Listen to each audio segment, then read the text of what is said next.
Halo semuanya, selamat datang di Pensiun Everywhere. Ini podcast buat kita semua yang sudah over 40 yang mau pensiun everywhere, yaitu bisa tinggal dan pergi kemanapun dan kapanpun yang kita mau di saat pensiun. Episode kali ini, yuk kita ngomongin tentang Jepang. Jepang, ini adalah negara yang menjadi salah satu destinasi wisata favorit orang Indonesia. Bahkan ada yang pernah bilang loh, kalau udah pernah pergi ke Jepang, kamu nggak akan pernah pengen pergi traveling ke negara lain. Setiap traveling ke luar negeri pasti milih balik ke Jepang. Nah, kualitas hidup di Jepang ini bikin orang nggak cuma pengen wisata, nggak pengen sekolah doang, atau nggak pengen hanya bekerja di Jepang, tapi juga ada yang penasaran. Mungkin nggak sih kita pensiun di Jepang? Ini sebetulnya mimpi di siang bolong atau bisakah jadi kenyataan? Beda dari biasanya, episode kali ini istimewa. Karena di episode ini aku punya narasumber yang punya pengalaman tentang Jepang yang akan kasih kita informasi, possible nggak sih kita pensiun di Jepang? Nah, narasumber kita Mbak Ayu Sudiantari. Mbak Ayu ini sensei sekaligus entrepreneur yang berkaitan dengan Jepang. Bahkan sampai sekarang semua pekerjaan dan bisnisnya masih berhubungan baik dengan kampus maupun perusahaan di Jepang. Mbak Ayu, bisa cerita nggak sih kenapa Mbak Ayu tertarik banget dengan Jepang sampai jadi expert tentang Jepang? Halo Mbak Lianti, terima kasih banyak sudah mengundang aku hari ini. Jadi kalau tadi Mbak Lianti tanya apa alasan aku tertarik dengan Jepang, awalnya adalah minat aku terhadap budaya-budaya pop Jepang seperti anime, drama Jepang, dan juga lagu-lagu Jepang. Itu juga menjadi alasan aku untuk melanjutkan sekolah ke Jepang. Dari saat sekolah itu aku melihat ternyata selain budaya pop, seperti budaya bisnis Jepang, pola pikir Jepang tuh juga menarik. Jadilah aku melanjutkan untuk bekerja di Jepang. Itu alasan aku ya, terutama ya Mbak, tertarik dengan Jepang. Mbak Ayu, Jepang itu kan sudah well known ya sebagai destinasi wisata, destinasi belajar, dan destinasi kerja.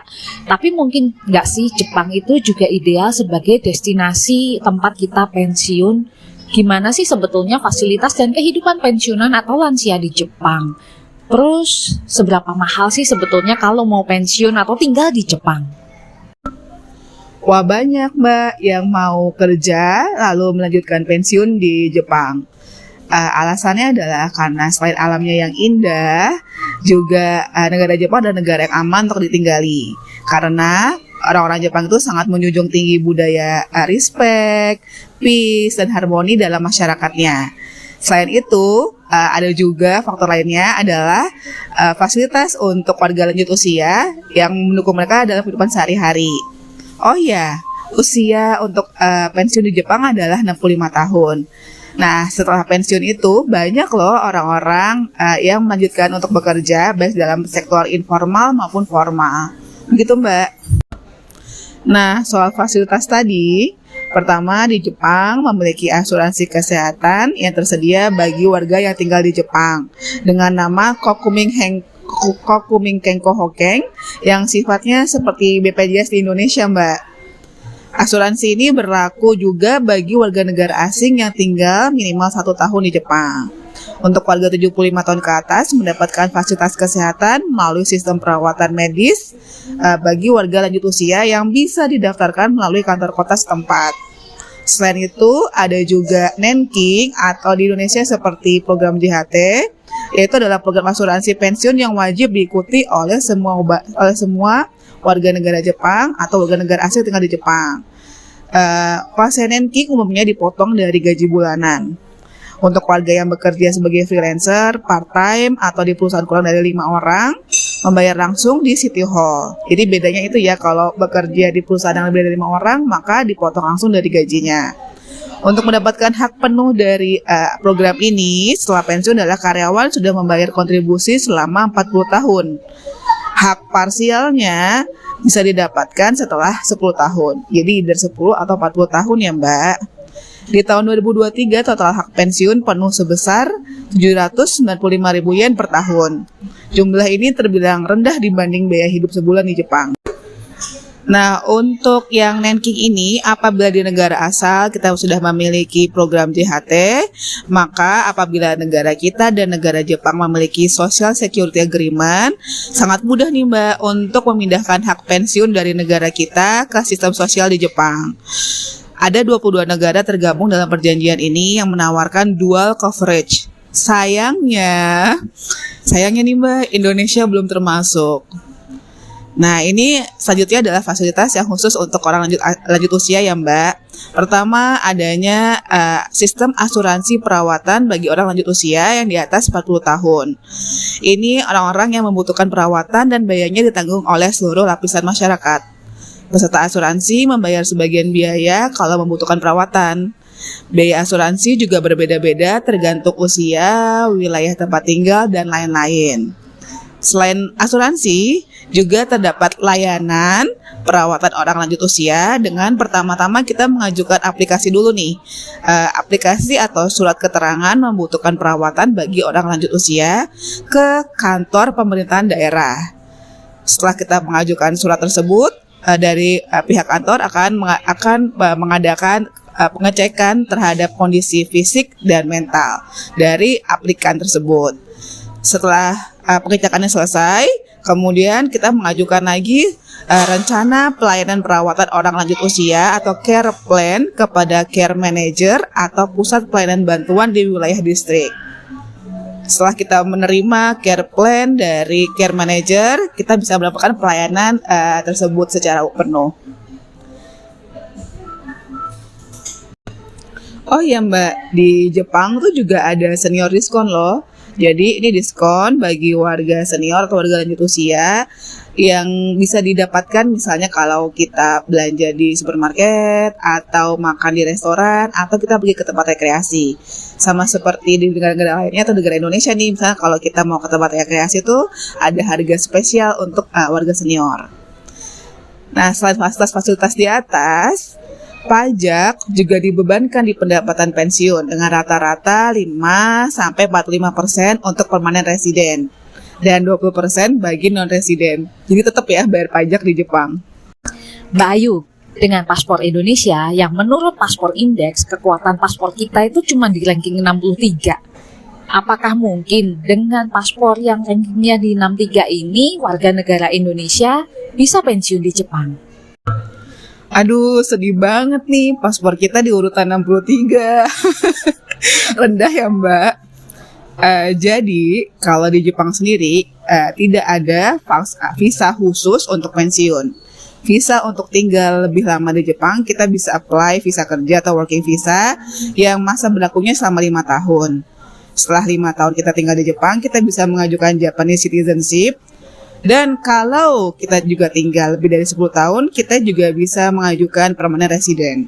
Dengan syarat kita sudah memenuhi kewajiban seperti bayar pajak, kemudian ada rekomendasi dari perusahaan, atau kalau kita menikah dengan orang Jepang, ada rekomendasi dari pasangan orang Jepang.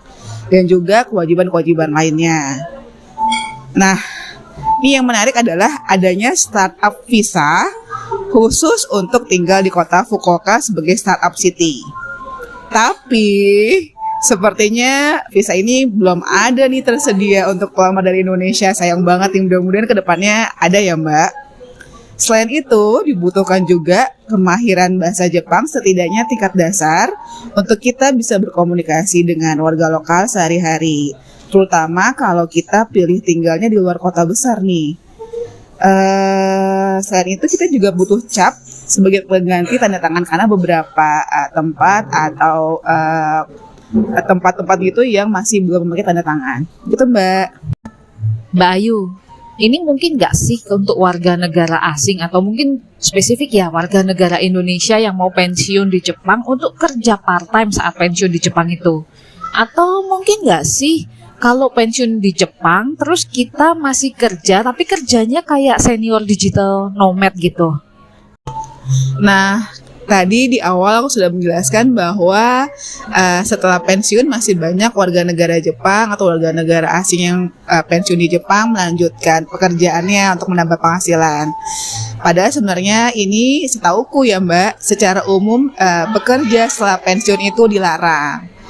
misalnya bekerja di bidang retail, jadi penjaga kasir, atau misalnya di restoran, itu dilarang. Tapi kalau tadi Mbak Liati bertanya untuk bekerja secara remote sebagai digital nomad, itu sangat-sangat oke sekali begitu. Jadi tetap bisa bekerja atau melakukan keahliannya secara digital. Itu sangat-sangat bisa di Jepang. Sebagai pensiunan, kita tuh kan seringkali butuh komunitas ya Mbak Ayu. Kalau kita pensiun di Jepang, komunitas apa sih yang bisa diikuti oleh warga negara asing yang tinggal lama gitu di Jepang?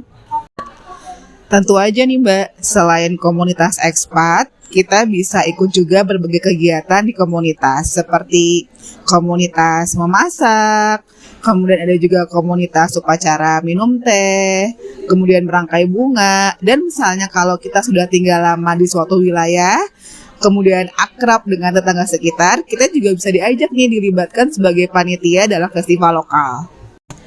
Mbak Ayu, ada nggak sih kota-kota di Jepang yang Mbak Ayu mau rekomendasikan untuk orang-orang yang pengen pensiunnya di Jepang? Secara subjektif, aku menyarankan orang asing atau kita memilih kota besar seperti Tokyo, Osaka, dan Sapporo. Karena transportasinya praktis, kemudian rumah sakit dan tempat-tempat umum mudah dijangkau, dan lebih banyak tempat untuk kita bisa beraktivitas dalam komunitas. Nah, warga di kota besar ini juga lebih terbiasa untuk bertemu dengan orang asing. Mereka juga terbiasa untuk menerima orang asing tersebut berbicara dalam bahasa Inggris. Kekurangannya kalau kita tinggal di kota besar adalah ya kehidupannya cepat dan ramai. Kurang lebih seperti Jakarta ya Mbak. Tapi kalau pendengar podcast ini menyukai tempat yang lebih tenang, maka pulau atau kota yang lebih kecil seperti Okinawa, Kyushu, dan Shikoku bisa jadi pilihan. Di sana kita bisa mencoba kehidupan sebagai petani dan juga kita bisa mengikuti banyak festival lokal tahunan. Tapi untuk hidup di kota kecil ini kita harus tadi aku bilang itu punya kemampuan bahasa Jepang, setidaknya tingkat dasar untuk bisa sehari-hari berkomunikasi dengan orang Jepang. Karena orang yang tinggal di kota kecil ini jarang bertemu dengan orang asing ya Mbak. Semakin jarang bertemu dengan orang asing, mereka juga semakin tidak mengerti atau tidak bisa bahasa Inggris gitu. Nah, sistem transportasi di kota ini juga tidak sepraktis di kota besar. Jadi untuk tinggal di kota ini kita perlu setidaknya punya mobil untuk bisa commute ke tempat-tempat lainnya begitu Mbak. Pertanyaan terakhir nih Mbak Ayu, buat teman-teman yang tertarik untuk nantinya pengen pensiun di Jepang, apa aja nih yang mesti disiapkan dari jauh-jauh hari? Oke, jadi yang perlu dipersiapkan untuk bisa pensiun di Jepang adalah pertama kita harus punya cukup finansial sebagai tabungan saat memulai kehidupan di Jepang tahun-tahun pertama. Kemudian kita juga harus punya asuransi sebelum sampai di Jepang. Asuransi ini sebagai perlindungan pertama apabila terjadi sesuatu terhadap kita di Jepang gitu ya Mbak. Kemudian tadi sudah aku jelaskan, setidaknya kita memiliki kemampuan bahasa Jepang tingkat dasar untuk bisa berkomunikasi dengan orang Jepang apabila kita perlu bantuan sewaktu-waktu. Ya, itu sih yang terutama 3 hal yang paling penting. Terus tadi seperti dijelaskan, apakah bisa digital nomad di Jepang? Bisa, namun untuk digital nomad tersebut tidak bisa mendapatkan visa kerja atau working visa. Kenapa? Karena digital nomad itu tidak mendapatkan rekomendasi dari perusahaan Jepang. Jadi visa yang digunakan adalah visa turis atau e-waiver biasa dengan maksimal waktu tinggal adalah 90 hari. Setelah 90 hari mungkin bisa balik ke negara asal, ke Indonesia, lalu kembali lagi ke Jepang. Gitu Mbak. Jadi jawaban atas pertanyaan di awal tadi, apakah kita mungkin atau bisa pensiun di Jepang? Jawabannya bisa ya Mbak Ayu ya. Asalkan kita memenuhi beberapa syarat seperti punya pekerjaan di Jepang atau pasangan orang Jepang dan pastinya punya kemahiran bahasa Jepang paling tidak level dasar agar kita bisa survive di Jepang. Tapi kalau cuma mau nomad, kita bisa menggunakan visa turis dan tinggal selama 90 hari. Kemudian kita bisa keluar dari Jepang untuk pindah ke negara lain atau pulang ke Indonesia. Thank you banget ya Mbak Ayu buat episode kali ini yang insightful dan informatif banget. Nah, kalau ada nih yang masih pengen tahu tentang Jepang lebih lanjut, baik buat pensiun, sekolah, belajar bahasa, atau malah mungkin pengen bisnis yang terkait dengan Jepang, di mana nih mereka bisa nemuin Mbak Ayu? Boleh banget Mbak, kalau ada yang penasaran soal Jepang, boleh DM ke Instagram aku di Ayu Sudiantari, I-nya 2, Ayu Sudiantari, atau boleh juga dengerin podcast aku namanya Miyu, M-I-Y-U ya Mbak. Aku tunggu semuanya, silahkan loh. Oke ya, yang masih penasaran tentang Jepang, bisa kontak Mbak Ayu, yang IG dan podcastnya aku taruh linknya di deskripsi, bisa dicek-cek. Buat kamu semua, terima kasih udah dengerin episode kali ini. Jangan lupa follow agar tidak ketinggalan episode-episode ke depan. Kalau podcast ini bermanfaat, kasih kami review bintang 5 agar kami lebih semangat bikin konten persiapan pensiun everywhere selanjutnya. Dan agar lebih banyak orang tertarik dan terbantu dengan pensiun everywhere. Thank you for listening dan see you di episode berikutnya.